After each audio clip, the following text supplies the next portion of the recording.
문학을 어떻게 시작했느냐라는 질문을 할 때 그 얘기가 나오죠.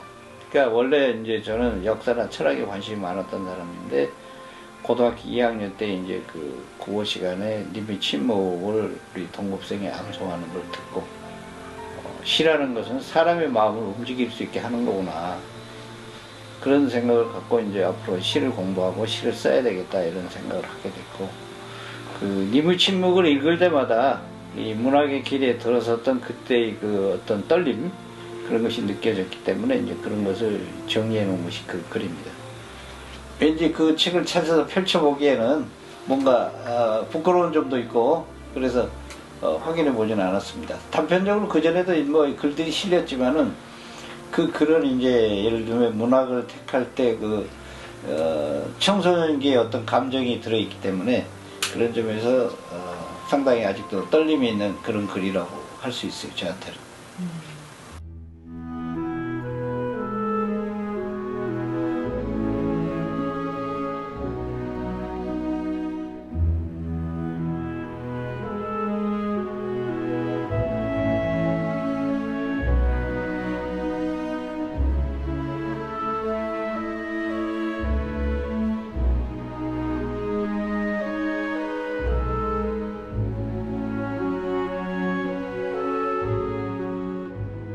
젊은 학생들도 자기의 진로를 생각할 때 본인이 의미를 부여할 수 있는 것, 거기서 보람을 느낄 수 있는 것, 이런 것을 좀 택해주기를 바란다는 뜻이 암암리에 들어있습니다.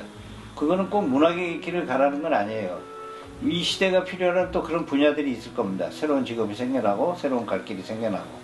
그래서 자기 고민에 빠졌을 때 정말 자기가 이것을 위해서 일생을 한번 살아보고 싶다. 그런 것을 찾아보라는 뜻이 그 글 속에 담겨 있다고 저는 생각해요.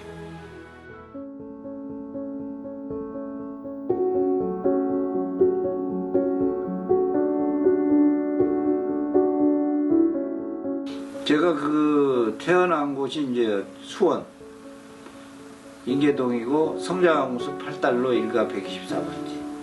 그리고 이제 남착초등학교를 졸업하고 수원중학교를 이제 들어가서 다니다가 이제 그 시골로 이제 아버지 계신 곳 따라가서 중학교 졸업은 시골에서 하고 서울로 올라왔죠.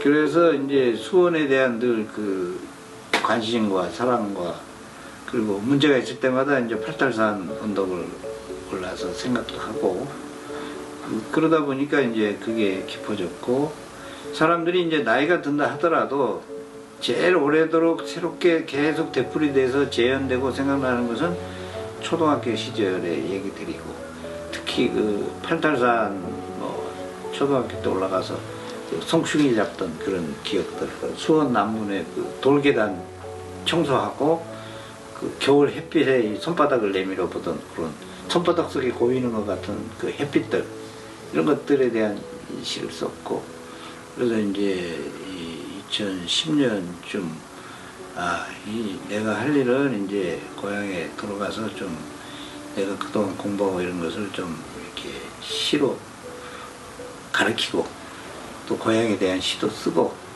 고향에 이제 가서 좀 거주도 하고 이러고 싶다고 이제 생각을 하고 방향을 그렇게 정했죠. 그래서 이제 수원 남창동 최동호 시창작 교실이라는 걸 벌써 한 4, 5년 됐죠. 거의 무료로 이제 수강생들을 위해서 봉사하고 있고 그래서 이제 수원은 뭐 잊을 수 없는 것이고 내 의식과 기억에 그거를 거슬러서 올라가면 부딪히게 되는 것이 수원 남문, 팔달산 언덕, 그때 서문 가던 길, 뭐 서문 밖에 이 논이나 밭의 풍경들, 그리고 수원 천변에서 잡던 그 뭐 피라미 같은 것들에 그 반짝이는 비늘 같은 것들 이런 것들이 이제 내 의식 속에 살아있는 거죠. 다른 도시하고는 좀 다른 것은 이제 화성이 있었고 그때는 그것이 상당 부분이 이제 좀 폐허가 돼 있었어요. 우리 중학교 때 경우는 초등학교 이럴 때는 성터가 다 허물어져 있었습니다. 그 허물어진 이 성터의 이미지들이 또 강력하게 나를 사로잡았어요. 그 허물어진 성터에서 혼자 그냥 그 노는 중학생 또는 초등학생을 생각해 보세요. 뭔가 앞으로가 되면 이런 것들이 좀 다시 옛날처럼 이렇게 르네상스가 되길 기다리는 그런 욕구가 있는 거죠. 또 들판이 변해가는 걸 보면서도 이제 이 과거 지향적인 게 아니라 오히려 좀 더 미래 지향적인 걸 생각할 때 어떤 방향을 가야 될까. 그래서 아까 그 중학교 때 처음 4.19 혁명이 일어난 거 봤을 때는 이 역사라는 게 뭔가 하는 게 먼저 굉장히 강하게 왔거든요.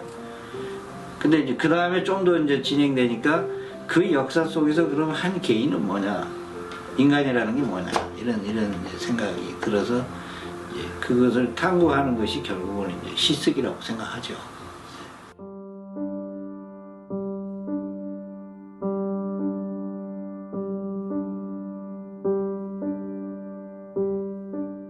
그러니까 이제 첫 번째는 이제 시에 대한 얘기인데, 시는 그 서보품이라든가 일회용 비품이 아니다, 나는 그렇게 생각해요.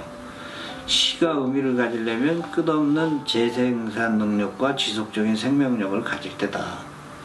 그러니까 그 소모적인 시를 쓰려고 한다면 시 쓰는 사람도 소모되고 만다.